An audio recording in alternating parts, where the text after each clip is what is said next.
I believe most eBay sellers are losing money and they don't even know it. It's not because they're not selling, it's because there's three hidden costs that are absolutely killing their net profit. So in this video today, I wanted to talk about those three problems and give you three solutions so you can make sure that they don't happen to you. All right, so I've just jumped into Flipped It and I'm looking at my active listings. Now I've got 605 active listings, $7,500 worth of cost of good, $34,000 worth of active listing value. So that's a lot of data. That's a lot of data to sift through, but there's a really nice feature here where we can go across to length listed and we can see exactly how long these listings have been up on eBay. And as you'll see, I have a listing that's been up for 324 days. It's Angel Series 1 and 2, plus a Series 3 Part 1 and a Season 5. So it's a bit of a mixed series set. And I think this is the reason why it hasn't been selling over this period. I also think it hasn't been selling because it's been up for 324 days. There's a lot of red flags to this first listing that we're looking at. But as I scroll down here, I can see that I've got a lot of listings in the 300-day mark and a ton of listings in the 200-day mark, and then we get into the 100-day mark. Now, the reason why I'm looking at this and I'm searching via length listed is I want to see what are my oldest listings, because eBay really don't give you too much of a go once you get over 30 days. eBay kind of plummets your listings down the search bar and you don't really ever get found and ever get these old listings sold. We never really take into account this data, and therefore we have listings on eBay that we're just unaware of why they aren't selling. And unfortunately, it's just because I've been up on eBay for way too long. So what I do is I go ahead and I just simply copy the title, because we sync our data into Flipped It. I'm literally just copying this title. I'm going over to eBay, I'm going to my listings active, and then I'm searching it up. And then I put it into the title search here. And then I'll hit search on that and it will find the direct match. There it is right there. It's $29.99 on eBay. It's had 6 views. It's got 2 watches. All reports, that actually looks fairly okay. 2 people are interested. But this item has been up for far too long, and eBay is only showing time left of 8 days, 21 hours, and 26 seconds. Now, that there is an automatic rollover. Every 30 days, eBay is automatically going to roll over this listing for eternity. And then one day, eBay is going to come along and just wipe it clean. If it gets up towards 5, 6, 700, 800 days, I don't exactly know what the timeline is, but eBay does sweep data, and this listing could simply vanish if we do nothing about it. So a big thing that I like to do is I like to go and do the end and sell similar. You guys can save yourself a lot of money by just simply going ahead and doing this simple step. Now, I'm showing you this right now, doing this little price drop, and you might be wondering, why are we dropping the price? You need to amend the listing in some way to get a new item number for your listing. So I've gone ahead and done that here for $27.95. I'm going to go up to Actions, and I'm going to click End Listing. Now, this might be a scary step. You're thinking, oh no, I don't want to lose my listing. You haven't. If you simply go back to listings and you go all the way down to ended, then you can see the listing is right there. And we've got the new $27.95 sale price. I'm going to click on that tick box and I'm going to hit Sell Similar. Now, Sell Similar is going to bring the listing revision screen back up here. We can go ahead and amend anything else that we want to amend, but I'm going to simply go down to the List Now button, click List It, and have that listing go back up and live. Now, when I go back to Flipped It, there it is there. Length listed is now 0 days, and we have our new DVD listing ready to go at $27.95. So it's been updated in Flipped It, great, but it was found in Flipped It and it was able to be amended on eBay. Now, eBay stands the best chance of getting that item to sell over the next 30 days, as I mentioned. So we're going to work really, really hard with that new price point to track the data. And then if it doesn't sell in 30 days, we're going to go ahead and do another end and sell similar as well. Now, I've got a lot of listings when I do this search bar. 324, I've got a ton that I need to be going through here. So there's a lot of work left ahead of me, but this is actually something that I've been doing over a period of time. I've actually been doing this for quite a while. And just this week, I probably did about, I would say 40 or 50 end and sell similars. And I've got a bunch of sales that have been able to come out of that step. So it's proof that this works. And I want to take you through 3 of those sales right now. This is my first one that I've had going to sell. Now, if you've been watching my YouTube channel or the Aussie Flipper YouTube channel for any length of time, you'll know that I have not sourced an action figure in a really long time. Yet I've had this action figure come through and sell for me, even though I've had it in my eBay store for over, well, potentially a year. It was about a year to 18 months. I think it was about at the 500 days worth of active listings mark before I did the end and sell similar last week. And sure enough, this one has now gone on to sell for $20. Now, if we have a look at Flipped It, it's been able to sell for 20. The cost of good on it all that time ago was $2. The fees ended up being $11.54 because the shipping was $8.92. And then we had some transaction fees on eBay to get it to sell at $2.62. So it didn't sell via promoted listing. And that's because it was a fresh listing sitting at the top of the 30 days. And it was only a couple of days before it actually got found and sold because eBay were now promoting it at the top of the search bar. So the profit on this one, I actually made $6.46. But this actually took a year and a half, as I mentioned, to actually turn into a sale. So would you go and buy this again to make $6.46? Even if it's sold within a few days, I just probably wouldn't bother with these sorts of action figures. But it was just a really good case example here of how this end and sell similar strategy works really, really well. The next one that I've got for you here is something that I don't often buy as well. We've got, what is it? War in the North from Lord of the Rings. It is a computer game. Now, I don't really buy computer games too much. But this one here, having a look on Flipped It, a $25 sale price, $3 cost of good, $11.44 in fees. We've got a $7 postal rate because I'm going to put that into a medium track post envelope. It did sell via promoted listings, but it was an end and sell similar last week. We made $10.56 in profit on that one there. So a total there of $16 or $17 profit off those two sales that were dormant old listings. And I've got another one here. This one is Last of the Summer Wine. It is a DVD set, and now I don't buy this TV show in its partials anymore. So when this came through, I knew it was going to be one of my older end and sell similar listings. Now, even though there are two DVDs, this is seasons 5, 6, 7, and 8. So it's actually 4 seasons in 2. Last of the Summer Wine, this sold for $22.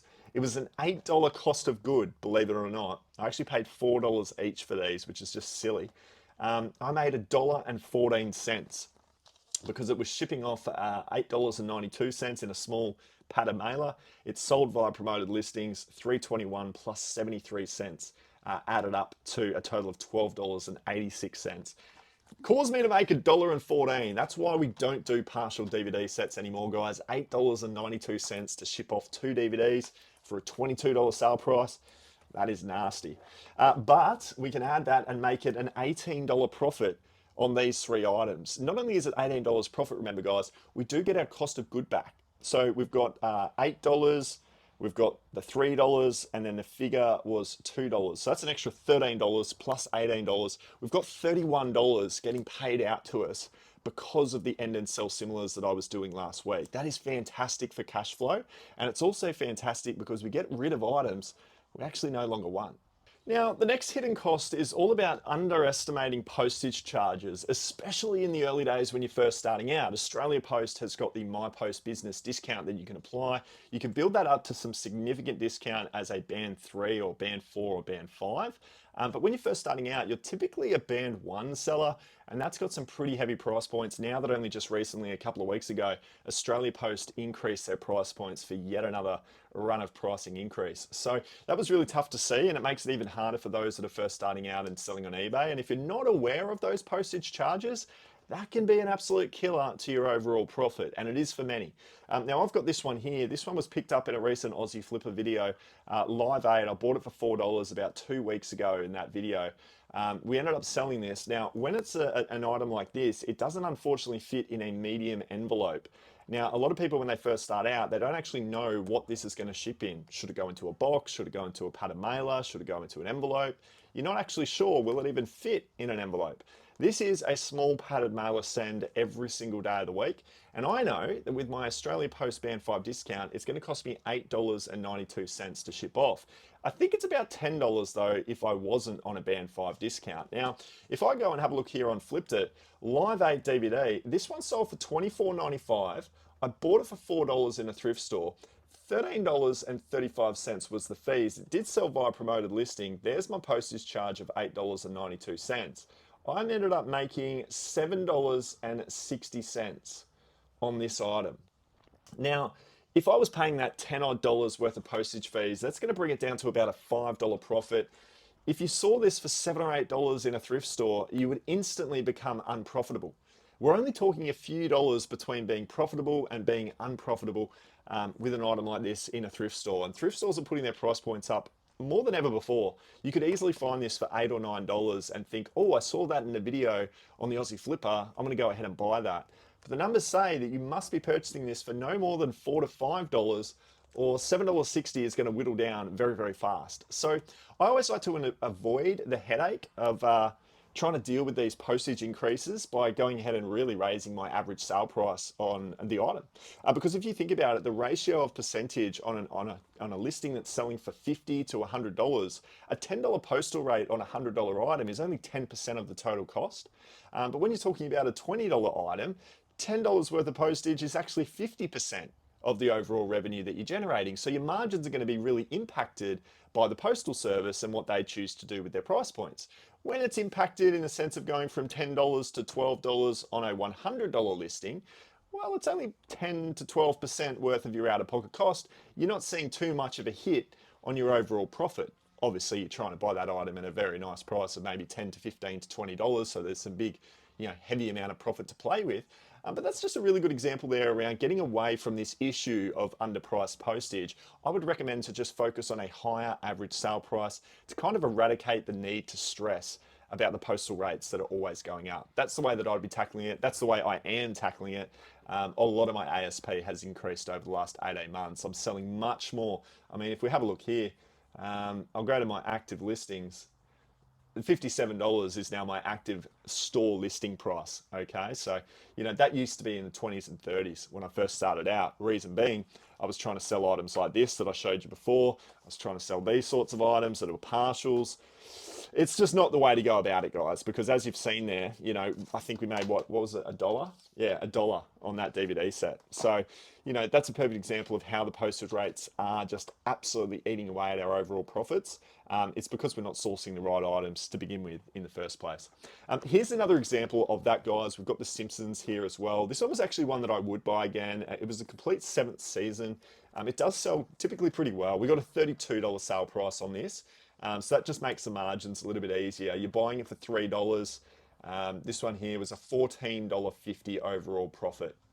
The fees in the post came to $14.50. I'm going to ship it off the same way as the Live 8. That's going to go into a medium padded envelope, or a padded mailer, I should say, for $8.92.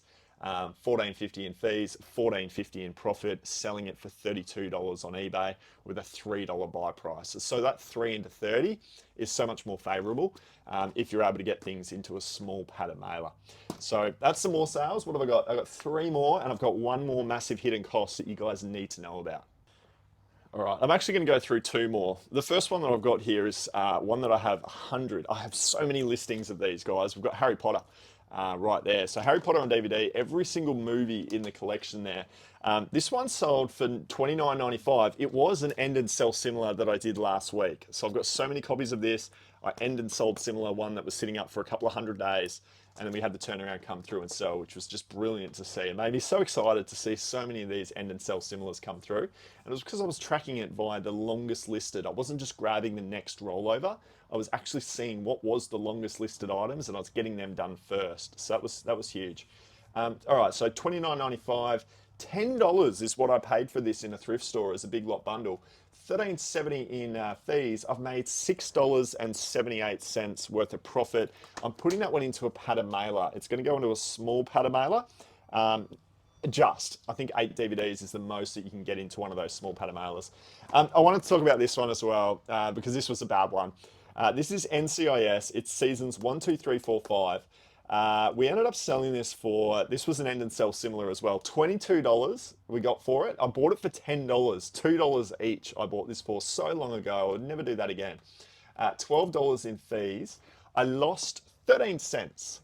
13 cents off my overall profit as a result of housing that for over a year and then trying to sell it on eBay for, well, I price reduced it from $25, but that would have only made me $1 or $2 in profit. So that was a big eye opener, even more so a reason for me to continue to not go ahead and sell these partial seasons like I have been. That's a really great example of just some small bread and butter stuff that's not making me any money, that in its entirety, I've got like 100 times this sitting in these tubs behind me. I want them gone. I do not want to be dealing with it, and I think it's such a crucial lesson for you guys to be just witnessing the bad side of my eBay business. That's why I want to document this. I want to show you the cold hard numbers using Flipped It to really let it run home that these are bad items that we are constantly buying for eBay businesses out there. And it just, I'm doing it too. We just need to learn that, looking at the numbers, we shouldn't be buying this. The next thing I want to tell you about is the third hidden lesson, and that is your death pile. On Flipped It, we have a death pile tab. The death pile is all items that are not yet active on eBay. All right. So I've got nothing in here because I genuinely have nothing that I haven't listed. I'm lying though. That is unlisted. That should technically be in my death pile. But because we've got active listings webhooked to Flipped It, when I go ahead and list these up, they'll instantly appear in my active listings. So I'm not going to bother typing it out because I'm going to actually get on top of those listings today. If you were buying a ton of stock or you already had a ton of stock that you wanted to sell onto eBay, then I would really stress that you go ahead and put this death pile data into this tab. You can go across to add an item and you just fill out this detail. That is crucial to understand what your dashboard will be telling you. This whole look here is what your total net profit is for your eBay business. So 7,400 in revenue, 4,400 in total expenses. The death pile, if I had a ton of stock here, like 100 items, say, that I'm yet to list up and sell, that could be potentially cost of good of, I don't know, 100 items, say $5 each. That could be another $500 worth of death pile items. And if you go to dashboard, that adds to total expenses. I don't have that issue, but that could be another $500 on your total expenses. Your business position could really be $5,900 or $4,900, and that brings your profit down to $2,500, and you're selling $7,500. So out of the 7.5, your profit's only 2.5, all because you were just going out and filling up your stock, your room with unlisted inventory sitting in your death pile. So you really need to get a full snapshot of what your business is doing. I really highly encourage you guys to fill out your death pile. Then you can visually see, because you've got item information here like estimated listing price. So your estimated listing price is letting you know, wow, this is actually a big ticket item. I've done my research on eBay before I bought it. It's worth $200. Why haven't I gone ahead and listed that up yet? That is money sitting on the table. Because that's the issue. That's the hidden cost is you've got it, you think it's your security blanket, you think you've just got it in the back room and when I have a bad day or a bad run of sourcing, I can just whip in and go to my own private thrift store and source the items that I've bought from yesteryears. But that is, unfortunately, all of that cost of good that would be appearing here in the death pile is killing your eBay profits massively. That's why I don't have death piles. And that's why I swear to everybody, do not have a death pile. List up everything you buy. This is just my flea market run from yesterday. Hopefully you guys caught that on the Aussie Flipper video. That's all going to be listed up today, thrown into the tubs. I don't have a death pile. It improves my net profit for my eBay business. But we're all too lazy. We all have massive death piles, and we're even more lazy because I know a lot of us have got Flipped It with death piles and we're not filling it out. I can see the back end data of how many people are going to certain pages on the website, and people are neglecting this death pile page. They're just going straight to active and sold, filling in all the data there. It makes it look all nice and fancy, but you've got a horrible number sitting in your death pile that you're choosing to neglect to input. Please go ahead and input that data because it truly shows you exactly the health of your eBay business. So look, the other three killers, guys. I've got a couple of other orders that I'm going to add to all of this that I'm going to be putting into the post today. If you missed that flea market video from the Aussie Flippers channel, I'm going to leave it for you right here. If you want Flipped It, go ahead. The link is in the description. It's going to help you massively. We'll see you in the next one.